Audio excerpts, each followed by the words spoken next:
Your voice, your opinion, your community. Fact TV, free speech, protected.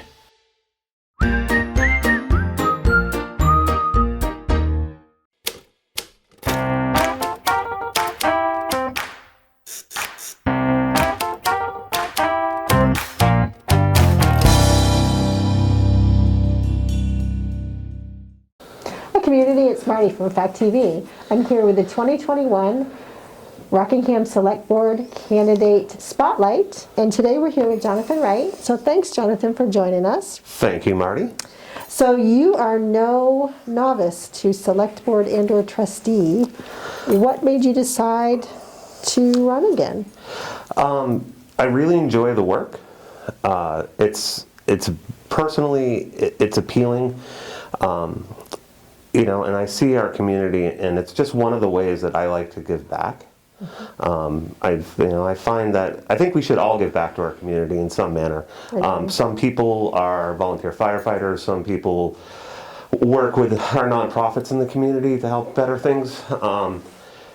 My talents are analytical and more management, and I think that this allows me to leverage my talents and the things that I like to do, and to give back to the community in that sense. Mm-hmm. So you are one of the few folks running for Select Board that are native to the area. Yep. But you didn't stay here the whole time. You moved away for a while and you came back. So what drew you back to Bells Falls or Rockingham?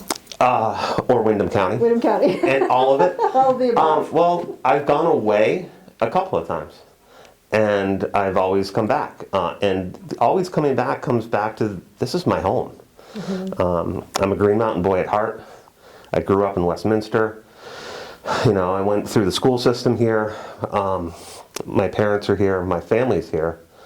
And there's really, I've had the opportunity to live in different places. Whether it's in this country or outside of the country, in different places in Vermont.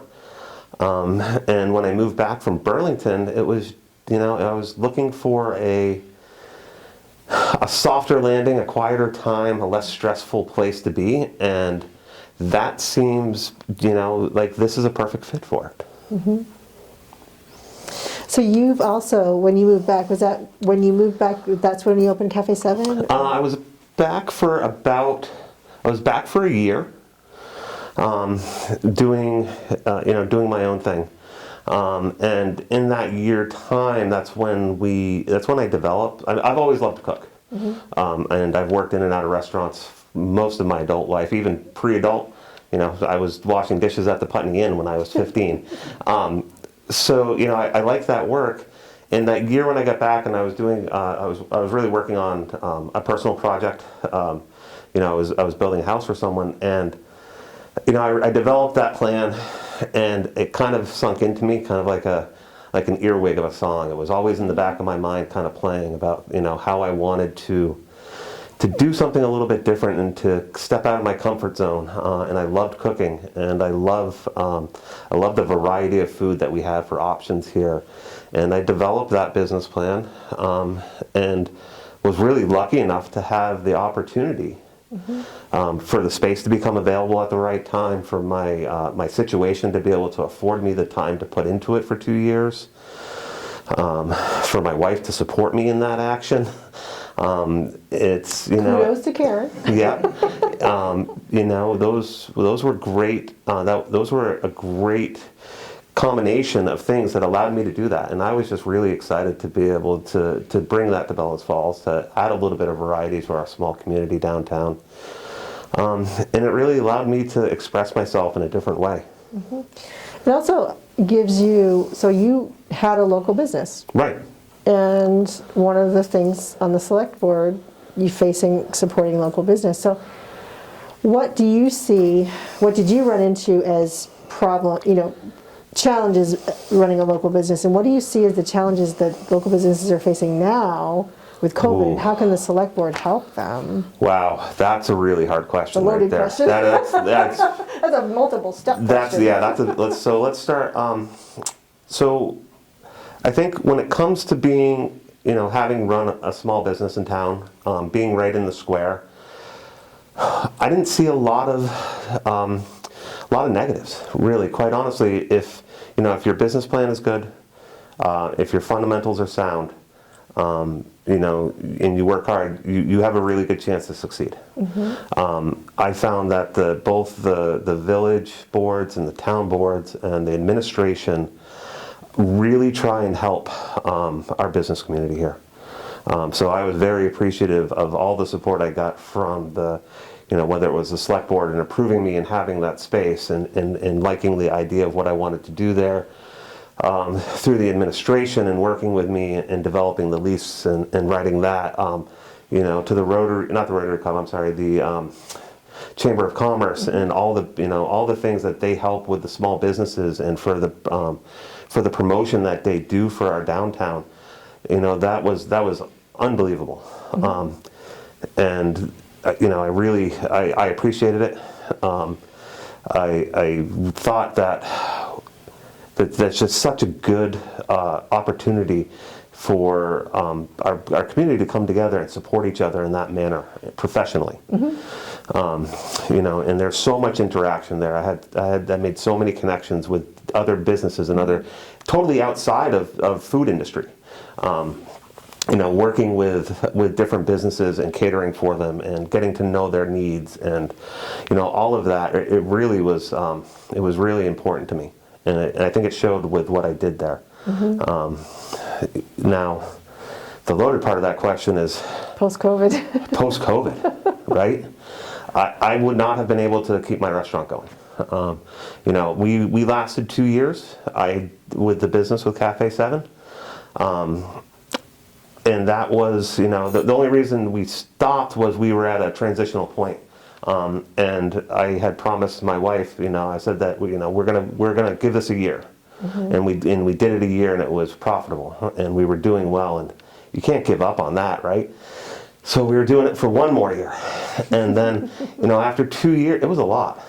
It's a lot on your personal relationships when you're working that much. It's a lot on your financial situation when you're self-employed, and we were both self-employed, and we were both running three business. We had three businesses going between us, and it was like, God, after 2 years, are we going to go another two, or another one, or another two? How much more?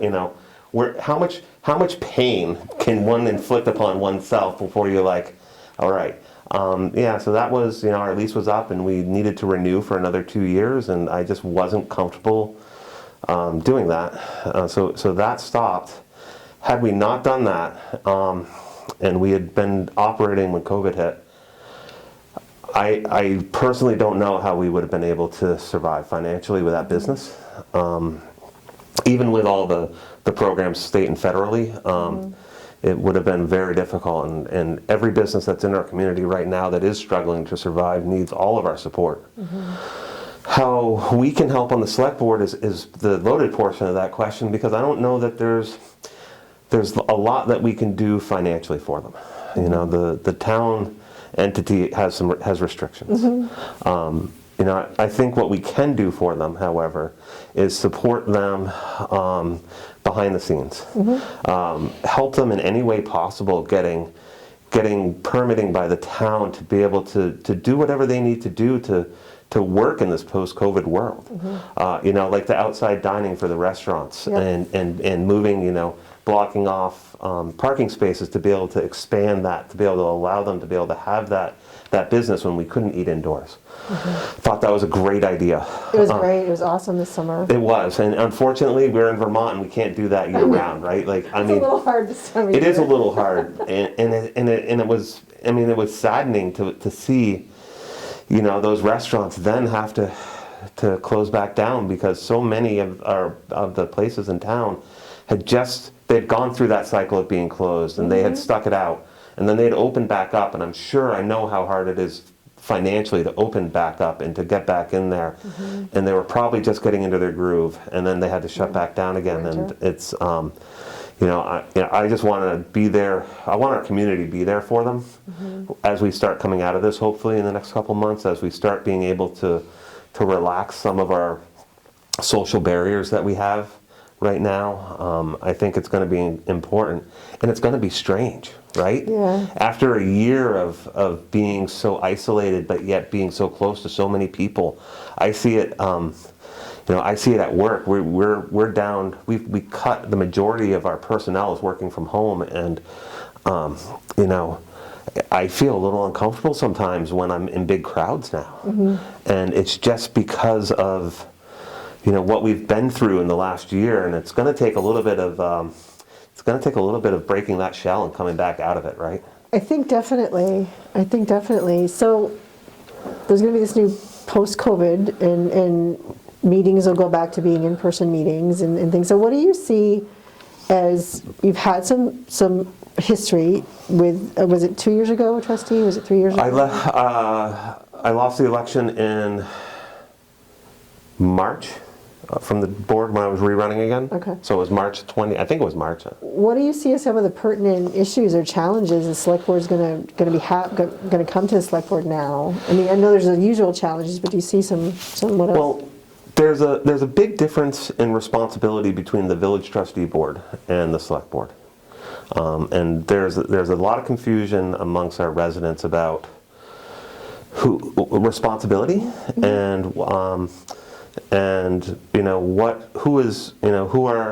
who should be the point, Right. lead on some issues. I always see that division between the two boards as being a point of contention, as well needing more attention and more nurturing. It's unfortunate that we live in the same community as Rockingham and Bellas Falls being the same community, but their interests at times don't align. Right. So there's always that back and forth, and it's a really fine line. And my God, I don't know that I could be able to be in our town administration here, because you're serving, being an administrator and serving two boards. Everyone thinks it's part-time here and it's part-time there. It's full-time for both jobs, and it's full-time to a point that at some points there's a conflict there because the interests don't align. And then how do you balance that? So that's one of the hardest. That's one of the things I see as a consistent problem that needs to be nurtured on both boards, whether it's the select board or the trustee board. I think that's a really good point, and that's something that I think a lot of people forget about when it comes to taking one of these positions. Right. And I think being cognizant of that is really important. Yeah. And being maybe a little bit forgiving of the managers and the staff, because they are answering to, not for forgiving, maybe it's not the right term. No, but it is. Aware of Understanding. Understanding, that's a better term, yeah. I think that's a good perspective to come into the select board with. Thank you. I hope we all have that same perspective, everyone that's on these boards. One of the other things I think that, more directly to your question about what do I see as being an important topic for the select board. The state of our town hall. We've known for years that we have a deficient roof. And we've been working at it and looking at plans, and I think it's been really obvious now that we're in a situation where that's a very expensive line item. I don't think we have the budget. I mean, I've looked at the numbers. The money is not there to be able to completely replace it. So I think that's that's a top concern for me. Is that one point, but in that overall category is facilities and facility maintenance. We've got some great property here in town that both the village and the town own, whether it's the rec center and the ski tow, whether it's the town hall, the Waypoint Center, and I see that we've made that investment. A lot of our tax dollars go into that and the upkeep, and I really want to make sure that we keep those things for future generations. Not only that, I also want to make sure that we are we're taking advantage of that as a community. We have these resources, and at times it really, I mean, over the last year, obviously it's been underutilized, but we can't do anything about that, right? Right. Right, not right now. Right. But hopefully, hopefully in 4 months we can. So I want to make sure that we really are utilizing it, that the community is utilizing it, and that they're getting their best, that they're getting value out of that. So, in line with that is the Opera House. And I really want to support, the new plan that we have going on, and I want to make sure that it succeeds. And I think that starts now. I know it's already started, but as we start coming out of this, I would really love to see a great plan and, some real determination on how we're going to do some things differently with that, and how we can improve, and how that resource is going to better serve our community. So are you talking about the Opera House being independently run? Yes. Okay. Yeah. Just want to make sure we're talking about the same thing. Yeah. Otherwise, it's going to be a really crazy conversation. Yeah. So, so you see that as a benefit because they then become focusing on just running the Opera House, therefore helping the town coffers. Well, I mean, I think the overall plan that's been put forth by the group is good. The goal is not to be profitable, but at the same time is to worry about profit, making sure that we're not consistently losing money. Right. Well, that's right. So Right. it's not, the town isn't dealing with that now. Right. Some different entity. Right. You're right. So, and then not only with that is expanding, expanding the offerings that's been brought. We live in a great state that has a lot of great entertainment. It's all around us, and I think that we can do better about attracting some of that. And I'm hoping that the group that's putting this together is really dedicated to that, and I want to make sure that our select board supports them in it. I think that speaks back to your thought of really utilizing our space. Yes. And utilizing it to the fullest advantage to both everyone in the town and then also in a certain way to an economic advantage. Right. To help with things in the roof and infrastructure within the town hall. So we are low on time. It's gone quickly, like it always does.